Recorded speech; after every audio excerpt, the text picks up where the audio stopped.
Hello friends. ये video में हम बात करने वाले हैं पाइथन फंक्शंस के बारे में। बट पाइथन फंक्शंस से बात करें उससे पहले नॉर्मल फंक्शंस की बात कर लेते हैं। जैसे कि एक फंक्शन मैंने लिया हुआ है f of x is equal to x square. ये फंक्शन क्या करेगा, इसमें अगर मैं आर्गुमेंट पास कर रहा हूँ लेट्स से 5, तो ये मुझे एफ ऑफ 5 कंप्यूट करके देगा। और एफ ऑफ 5 ये पर्टिकुलर केस में होगा 5 square which is nothing but 25। Similarly एक और फंक्शन मैंने लिया हुआ है जस्ट टू डिस्टिंग्विश, इसको मैं f1 बोलता हूँ। Let's say this is function 1 and this is function 2। And function 2 क्या कर रहा है, दो आर्ग्यूमेंट्स ले रहा है, दो वैल्यूज ले रहा है और उन दोनों का समेशन करके हमें दे रहा है। सो मैथमेटिक्स में फंक्शंस का मतलब क्या है कि जो भी वैल्यूज आप दोगे उसका एक मैपिंग हमें मिलेगा with the help of function. जैसे कि मैंने f2 को कॉल किया या f2 का यूज किया लेट्स से, और f2 में मैं टू वैल्यूज दे रहा हूँ 5 एंड 3, तो मुझे आंसर मिलेगा 5 plus 3 which is nothing but 8। Okay, so ये हो गया नॉर्मल फंक्शन। अब हम बात करेंगे पाइथन फंक्शन के बारे में। पाइथन में फंक्शन कैसे हम डिफाइन करते हैं, पहले हम समझते हैं सिंटैक्स, बाद में हम समझेंगे कि ये फंक्शन लिखने का क्या फायदा है हमारे प्रोग्राम में, राइट? क्यों फंक्शंस का यूज करना चाहिए। अभी जैसे हम फोकस कर रहे हैं सिंटैक्स के ऊपर। सो पाइथन की सिंटैक्स पे जाए उससे पहले हम मैथमेटिक्स में जो फंक्शन लिखते हैं उसकी सिंटैक्स को समझते हैं। तो उसमें अगर मैं हाईलाइट करूं तो सबसे पहले तो मैंने एक फंक्शन का नाम लिखा हुआ है। जैसे यहाँ पे मैंने f1 बोला फंक्शन को, फिर सेकंड फंक्शन को मैंने f2 बोला। ठीक है, सो एक तो मुझे नेम देना पड़ेगा फंक्शन को, राइट? मैंडेटरी है ये। सेकंड थिंग इज मुझे फंक्शन को डिफाइन करना पड़ेगा कि मेरा फंक्शन क्या कर रहा है। जैसे कि ये पहला वाला फंक्शन है वो स्क्वायर निकाल रहा है, दूसरा वाला फंक्शन है वो समेशन निकाल के दे रहा है, right? In other words I must define my function और आई मस्ट गिव डेफिनेशन के फंक्शन की डेफिनेशन क्या है वो मुझे बतानी पड़ेगी। और तीसरी चीज है वो है आर्ग्यूमेंट्स, मतलब कुछ वैल्यूज मुझे पास करनी पड़ेगी फंक्शन में, right? Most of the times तभी वो कुछ वर्क करके देगा, राइट? जरूर नहीं हर बार हमें वैल्यूज पास करनी पड़े। कोई ऐसा भी फंक्शन होता है कि जिसको आप बस यूज करो और आपको आंसर मिल जाए, राइट? वो हम बाद में देखेंगे कि कैसे होंगे उस टाइप के फंक्शंस। बट अभी जो मैंने एग्जांपल्स दिए हैं उसमें तो एटलीस्ट आर्ग्यूमेंट्स, मतलब मुझे वैल्यूज भी पास करनी पड़ेगी तब मुझे आंसर मिलेगा। जैसे कि 5 3 मैंने पास किया तो मुझे आंसर में मिला 8। सो अब यही तीन कंपोनेंट्स का यूज करके हम सीखेंगे कि पाइथन में फंक्शंस लिखना हो हमें, फंक्शन बनाना हो तो उसकी सिंटेक्स क्या होगी, राइट? तो वो सिंटेक्स मैंने ऑलरेडी यहाँ पे लिखी हुई है। सो सबसे पहला कंपोनेंट यहाँ पे मैं हाईलाइट कर रहा हूँ, तो ये फर्स्ट कंपोनेंट जो हमने आइडेंटिफाई किया वो है फंक्शन नेम। वो यहाँ पे आ रहा है, मैंने ब्लैक फॉन्ट में उसको लिखा हुआ है। उसका मतलब है आपको एक मीनिंगफुल नाम देना होगा आपके फंक्शन को, और इसमें आपको वही रूल्स फॉलो करने हैं जो वेरिएबल्स के लिए लगते हैं रूल्स। सो पहला पार्ट नेम का क्लियर हो गया। नेक्स्ट, फंक्शन की जो डेफिनेशन है वो मैं इससे डिनोट कर रहा हूं कि अब फंक्शन की डेफिनेशन स्टार्ट हो रही है, राइट? सो एक ये मैंडेटरी कीवर्ड है DEF, उसका मैं यूज करूंगा और फंक्शन की एक्चुअल डेफिनेशन यहाँ पे आएगी, राइट? ये आप देख सकते हो कि यहाँ पे कुछ स्पेसिंग DEF जितना यहाँ पे एम्प्टी स्पेस है, right? Which is nothing but tab, indentation दिया हुआ है यहाँ पे। हमें मैंडेटरीली यहाँ पे स्पेस देनी होगी। अगर आपने सेम अलाइनमेंट में लिखा आपका कोड तो वो पाइथन उसको डिस्टिंग्विश नहीं कर पाएगा डेफिनेशन को और फंक्शन के नाम को, इसलिए यहाँ पे स्पेस देना जरूरी है, राइट? इंडेंटेशन देना जरूरी है, ठीक है? सो ये हो गया मेरा पार्ट जहां पे मैं एक्चुअल फंक्शन क्या कर रहा है उसकी डेफिनेशन है, ठीक है? क्या हो रहा है फंक्शन के अंदर वो ये वाले पार्ट में, right? Which is nothing but my second part. उसके अलावा जो थर्ड पार्ट बचा हुआ है वो है आर्ग्यूमेंट्स। तो आर्ग्यूमेंट्स यहाँ पे होगी which are nothing but parameters, और इन दो पार्ट्स को डिस्टिंग्विश करने के लिए यहाँ पे हम कॉलन भी लिखते हैं, राइट? सो कॉलन के बाद आपकी एक्चुअल डेफिनेशन स्टार्ट होगी कि फंक्शन क्या करने वाला, राइट? सो अगर मैं जल्दी से आपको ये समेशन वाला फंक्शन लिख के बताऊं ताकि आपको क्लैरिटी आए कि क्या और कैसे पाइथन में हम फंक्शन लिखते हैं। सो सबसे पहले डेफ तो लिखना मैंडेटरी है, जो भी फंक्शन बनाओ डेफ के बिना आप नहीं बना सकते। फंक्शन का नाम मैं कुछ मीनिंगफुल रखता हूँ, लेट्स से सम। पैरामीटर्स में मैं दो पैरामीटर्स दे रहा हूँ, let's say A and B.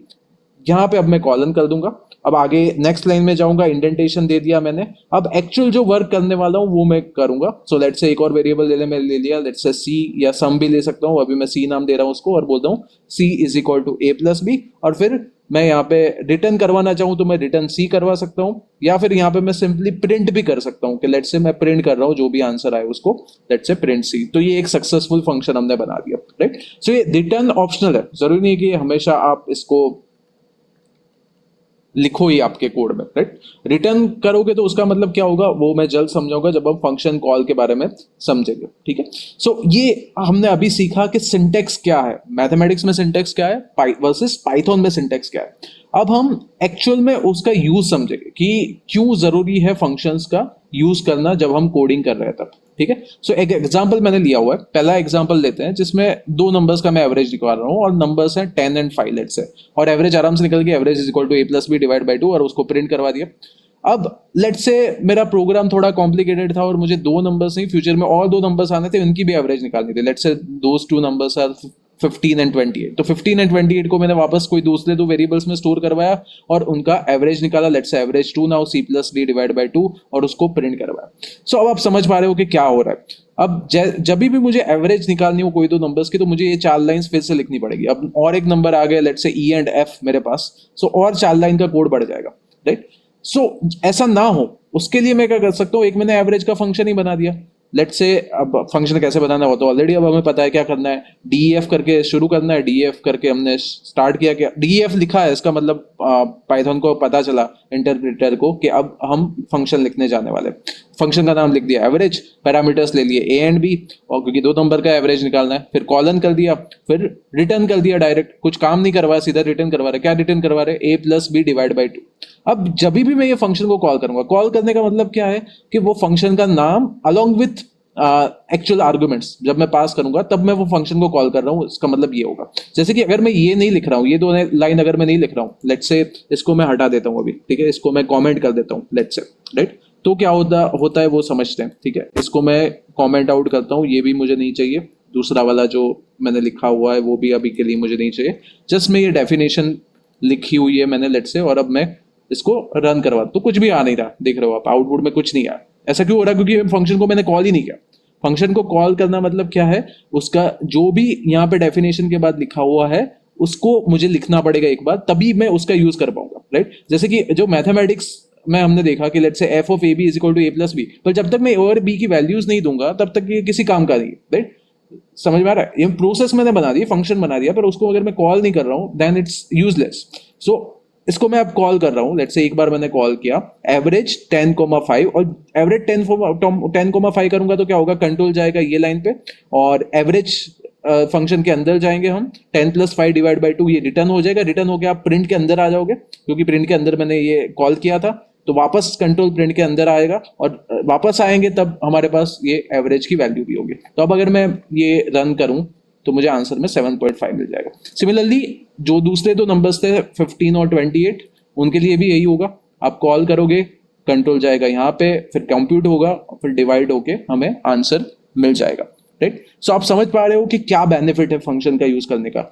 एक तो रीयूजेबिलिटी हो गई। रीयूजेबिलिटी कैसे हुई कि अब मैंने एक बार एवरेज लिख दिया, अब कितनी भी बार मुझे एवरेज निकालना हो मैं बस ये फंक्शन को कॉल करूंगा, ताकि मेरा काम काफी कम हो गया, राइट। अब ये तो बहुत ही सिंपल टास्क था कि जिसमें 2 लाइन का कोड था। इमेजिन करो कि आपने कॉम्प्लिकेटेड टास्क करना चाह रहे हो, लेट्स से जिसमें 500 लाइंस का कोड आ रहा है और उसको आप लेट्स से 100 टाइम्स यूज करना चाह रहे हो आपके ओवरऑल कोड में, सो वो पर्टिकुलर मेथड को, तो वो क्या करोगे आप, उसको वो 500 लाइंस को 100 टाइम्स कॉपी पेस्ट करोगे क्या, राइट। ऐसा करोगे तो कितना कॉम्प्लिकेटेड होगा। फिर एक जगह कुछ आपको लेट्स से कुछ वो प्रोसेस में गलती थी, वो गलती आपको बाद में पता चली, तो आप 100 टाइम्स आपको वो गलती सुधारनी पड़ेगी। जहां जहां पे भी आप उस पर्टिकुलर प्रोसेस का यूज किया हुआ है वो सारी जगह पे आपको वो गलती सुधारनी पड़ेगी। जबकि फंक्शन का बेनिफिट क्या है, आप एक ही बार लिखोगे और उसको बार बार रीयूज करोगे, तो आपको बस चेंजेस करने होंगे। ये जो मैंने हाईलाइट किया हुआ है वही पार्ट में, मतलब फंक्शन की डेफिनेशन के अंदर ही आपको चेंज करोगे, और जितनी बार आप कॉल करोगे उस पर्टिकुलर मॉडिफाइड डेफिनेशन को,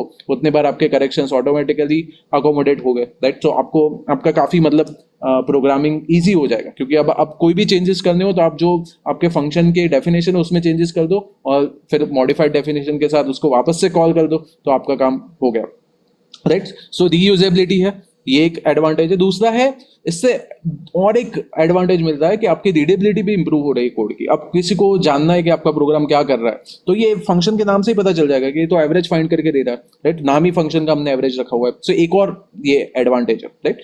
और अब और देखते हैं आगे कि लेट्स से मैंने कुछ एक ऐसा टास्क लेते हैं कि जो लेट्स से मैंने डिसाइड कर दिया कि मुझे मीडियन फंक्शन बनाना है मेरे प्रोग्राम में। सो मैंने ऐसा शुरू किया, let's say definition median ABC colon, और फिर मुझे नहीं आता मीडियन कैसे निकालना, लेट्स से मुझे आता ही नहीं, और मैंने छोड़ दिया इसको। और अब मैं आगे अपना कुछ काम करने लग गया, लेट्स से मैंने प्रिंट कर दिया हेलो।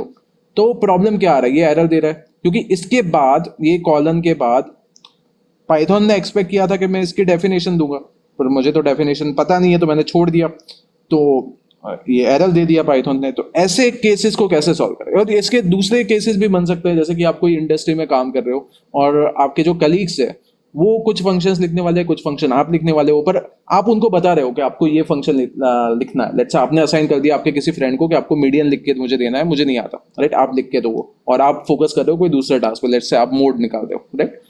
तो आप क्या करोगे? आप उस केस में ये लिख दोगे पास।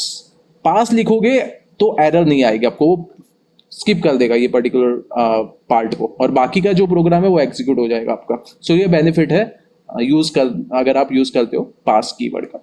और बाकी आगे अगर हम बात करें तो फंक्शंस दो टाइप के होते हैं। अभी जो मैंने जो आपको बताया वो यूजर डिफाइंड फंक्शन की मैं बात कर रहा हूँ। इसके अलावा नेक्स्ट लेक्चर में मैं बात करूंगा बिल्ट इन फंक्शंस की। बहुत सारे बिल्ट इन फंक्शंस हमने ऑलरेडी यूज किए हुए हैं, जैसे कि ये प्रिंट है, राइट? वो प्रिंट एक बिल्ट इन फंक्शन है। और उसके बाद हम डिटेल में और बात करेंगे यूजर डिफाइंड फंक्शन के ऊपर। बट ये पर्टिकुलर लेक्चर का मोटिवेशन और ऑब्जेक्टिव था कि आपको एटलीस्ट पता रहे कि फंक्शन होते क्या है, उनकी सिंटेक्स क्या है। दैट सिंटेक्स हमने डिटेल में देखी कि फंक्शन की सिंटेक्स क्या होती है in the case of Python, और उसका यूज क्या है। तो मेन यूज है कि आप जो कॉम्प्लिकेटेड कोड है जिसको आप रिपीटेडली यूज करना चाह रहे हो आपके प्रोग्राम में, उसका एक सेपरेट काइंड ऑफ मॉड्यूल बना दिया, राइट? उसको नाम दे दिया एक अलग फंक्शन का, और जब भी जरूरत पड़ेगी तब हम उसको जस्ट यूज करेंगे, कॉल करेंगे, राइट? तो रीयूजेबिलिटी एस्पेक्ट जो है वो काफी हेल्पफुल है फंक्शन का। इससे बेनिफिट ये होगा कि कुछ चेंजेस भी हो रहे हैं तो आपको चेंजेस सिर्फ एक जगह करने होंगे, ना कि 100 जगह। लेट्स से आप वो पर्टिकुलर प्रोसेस का फंक्शन का यूज लेट्स से 100 टाइम्स कर रहे हो, तो अगर आप फंक्शन का यूज नहीं कर रहे हो तो आपको 100 लोकेशंस पे चेंज करना पड़ेगा। But with the help of functions you need to just do changes at one place, right? So that's the main advantage of using functions. Thank you.